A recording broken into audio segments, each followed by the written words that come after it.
This is the temple of exercise. And this is the tree that I punch. And this is me all sweaty, waiting for a date of sorts. Which is probably not the best thing to do before a date, but fuck it, it's Thailand. People sweat all the time here. So it's not really a bad thing. Herniating, moving the bench, wasting time. So this is about my dating life. While I'm sitting here, got an hour to kill. I had 4 dates. Yes. I had 4 dates lined up. No, 5. 5 dates lined up for tonight. I had one girl that I was going to meet at 4, but she decided not to come because she made plans with a friend to go to a nightclub. So that was one knocked off. And then I had Sarah, which I was supposed to meet at 6. And I was there at 6, and she was I was there for, yes, a half an hour before I called her and said, don't come. And so she was late. And, all of this comes down to, if I was there and I waited for, like an hour or an hour and a half until she actually got here, then yeah, I could have seen her. But the question you have to ask yourself is, if you can handle that, for the rest of the relationship. Can I handle someone who's an hour and a half late for everything? No, I can't. I'm a man whose time is valuable. And if I make a schedule, if I give someone an hour of my time, that's a sacrifice on my part. Well, not a sacrifice, that's an investment. And if I give someone an hour, and in that hour they don't show up, they wasted the investment that I made in them. In financial terms, you could say it's a bad investment. So what I do is I cut my losses. I say, okay, that's an hour that I had to spend waiting for someone that didn't show. Of course, I wasn't waiting. I brought other things to do, which is another thing that's important if you're dating. Always have alternatives. And keep your options open. See, I always meet someone close to my home so that the investment in travel time for me is minimal. And this also assures that, if I want them to say, meet me at my house, I don't have to drive forever and ever to hang out with them. They're close to me. Proximity is important when selecting a mate, or just someone to have a casual relationship with. Proximity and interest level. Those are probably the first 2 things that you determine right off the bat when you're looking for someone. And LASIK, bitches, fucking amazing. I just had to digress and say that. So she didn't show up, and she was a little upset. What, so I'm late? It's like, yeah, I was here an hour early because that's where my interest level is, If I really want to see someone, I'm not going to fucking be late. Alright. But there could be another reason. It could just be that they're a late person. Or that something came up. And if something came up, I would hear it. Life is that way. I'm a punctual person, but even from time to time, I have things that get in my way and cause me to be late. Traffic jam, road accident, stubbed my toe. Something. I was arrested. I don't know. You could think of a million excuses that would be legitimate, unanticipated. And in that case, yeah, sure, you let it slide. Those are exceptions. However, by and large, when someone's late, it means that they're one of 2 things. They are chronically late, which means that is a trait of their personality. And, depending on the person you are, depending on the schedule you have, that may or may not be a problem. But I'm a person whose time is valuable. I live by my schedule. If somebody can't fit into my schedule during the time that I fit them in, they don't get to see me. So, that's the first one. Chronically late. The second one, they don't give a shit. they're going to get out the door whenever the fuck they feel like it, because they're not really super excited about going to meet a stranger. And neither of those situations is one that I'm interested in. So, if a girl's late, she's a half an hour late, she's done. If she's 10 minutes late, or she's 15 or 20 minutes late, I just tell her, hey, next time, don't be late. And I watch to make sure that it doesn't become a regular problem. It does become a regular problem. What the hell's with all the motorcycles on this? This is a walkway. Look at this. There's no, this is not a road. She's got a fucking eye patch on. Oh my god. Oh, this country is broken. There's no order. Chaos. Mad chaos. Alright, and on to my third date of the night, which I called her up at the time that the date was supposed to be to say, where are you? Which I wouldn't have done normally. Normally, you just wait for them to show up. And if they don't show up, you write them off. You don't even need to call them. You don't even need to talk to them. Unless they call you back, in which case, you just delete their number. But in this case, I was off eating dinner, and I decided to call her to see if she was going to be at the meeting place. She texted me back, oh, I'm still at home. At the time that we're supposed to have the meeting. So I was like, forget about it. We're not doing this tonight. So now I'm meeting another girl who called me earlier today to bump up her appointment with me. That was supposed to be on Friday, so now she's seeing me on Wednesday. Now that's interest level. Alright. But she also called me and told me that she was going to be late, half an hour late. And she was perturbed about this. So, if you're going to be late, call ahead, reschedule. That's no problem. It shows that you give a shit. Alright? And that just goes back to interest level. Unfortunately, desire mitigates how we treat each other.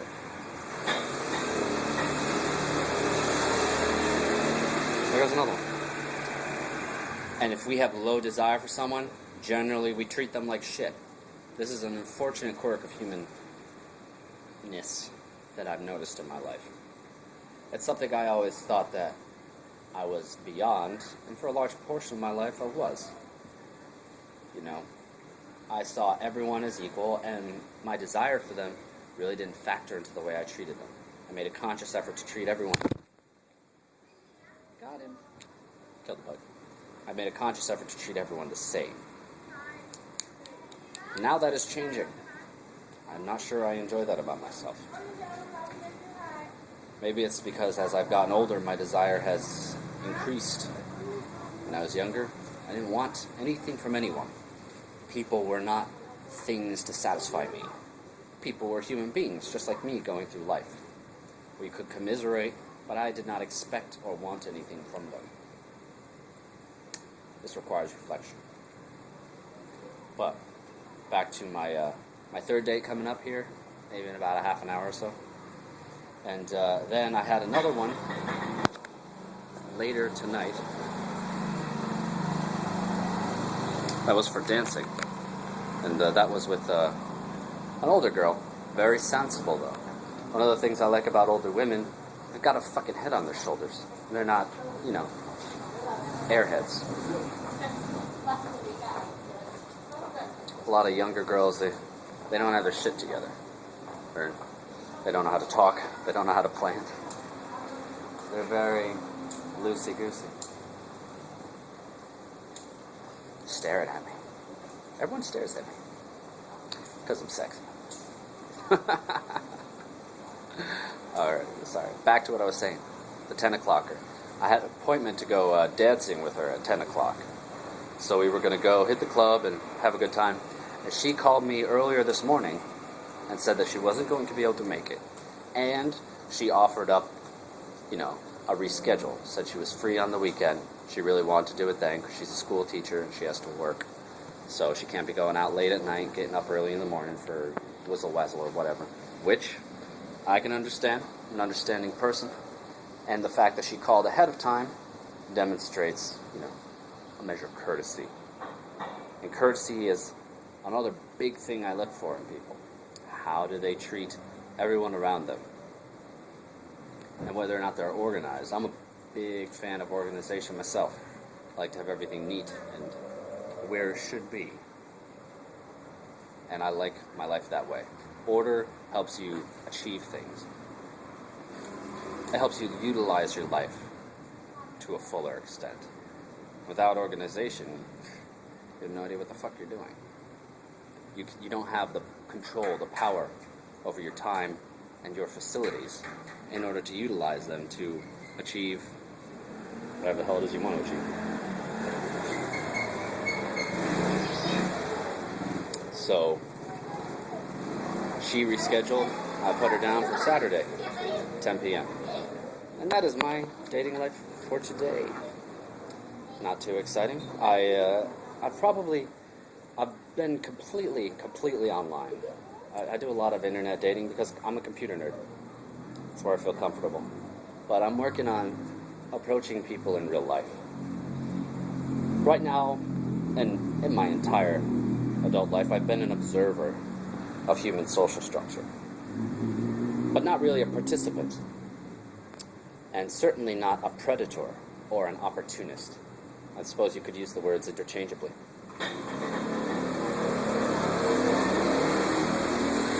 There's another one. When a tiger wants to hunt, when it attempts to feed itself, it can make 10 stalks, but 9 of them will be unsuccessful.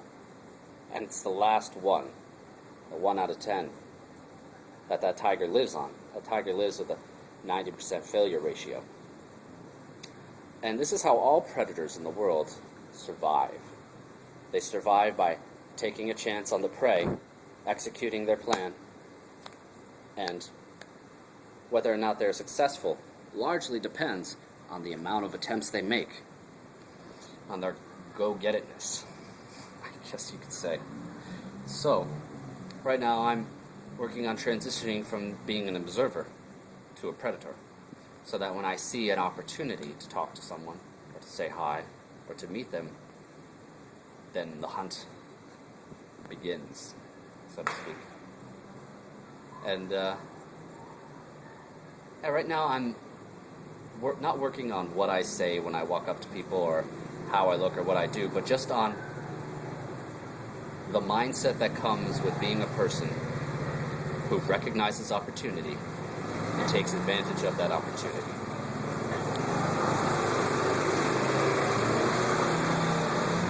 That's really all I had to say. I'll let you all know in the future my other dating wisdoms and principles. So far, I've contacted maybe, I would say certainly in excess of 60. Maybe 60, yeah. 60 people online. I've met a few of them.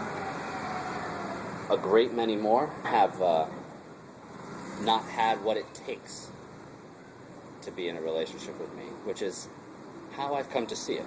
It's about having standards, really. And standards have dramatically improved my dating life. I no longer waste time on women who just aren't into me. I use their actions right away to determine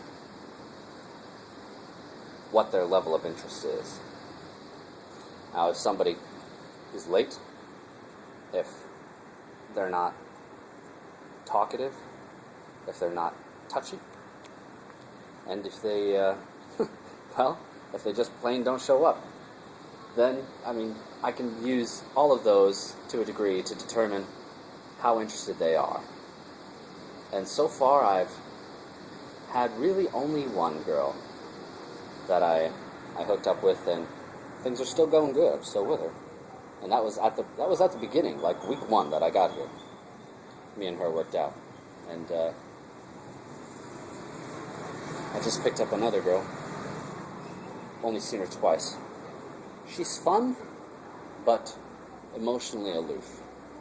This girl's been around the block, I think, one too many times, and she's slow to commit. Which is not exactly something I have a problem with. I'm slow to commit myself. And then I had another girl that I saw for a little while, and I thought we had a good thing going, but she just dropped off the map. I could tell that she was holding herself distant, and, for some girls it's just because they're slow to commit, You gotta work at them a little bit more, and really whether or not you want to work on them, I think is up to your personal discretion. And, but I like to think of it not as putting work in as much as putting time in.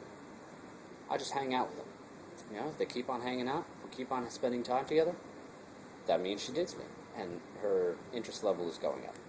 But if she doesn't want to hang out, if we don't spend time together, cut her loose. She's gone.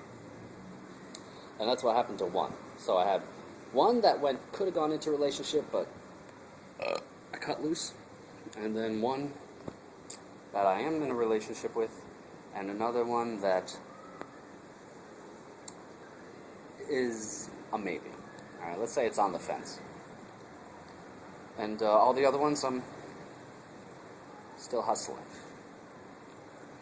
And we'll see how where that hustling goes. I'm leaving Thailand on the 7th of November. So I've got 7 more days in this country. And I line up about 5 dates a night. 2 of them typically cancel, so I have about 3 dates a night. And I slot them for 1 hour. Now, at first I used to slot them for an hour and a half or 2 hours because I counted on them being late. But now, if they're late, I cut them off. That's not something I want in my life. I don't want a woman who's late. So now I slot them for an hour. And if they're late, that cuts into their time with me. And they're the ones who lose. And if they don't show up entirely, then I've sacrificed less time.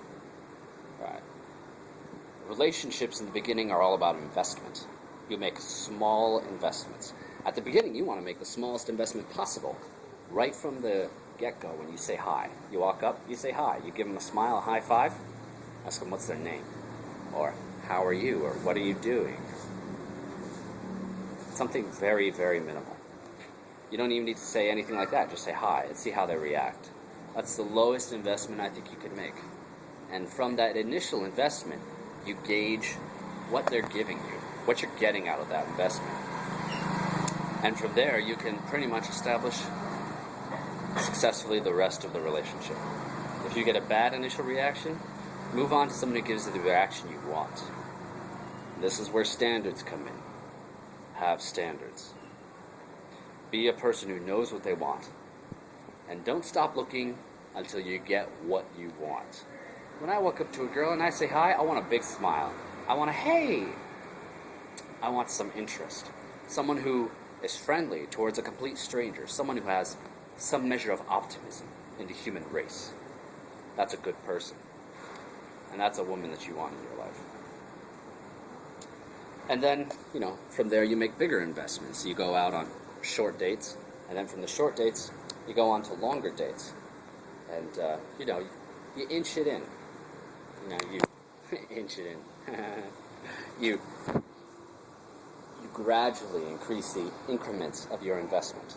So that at first you're only putting in, a few minutes to talk to them. Then you're putting in, half an hour, 45 minutes. Then you're putting in an hour, maybe a couple hours. Don't move too fast. And you've always got to give yourself time, because everything requires moderation. Everything requires a dosage. And you can't throw yourself on someone. The thing that helps people get to know each other is time. And stress.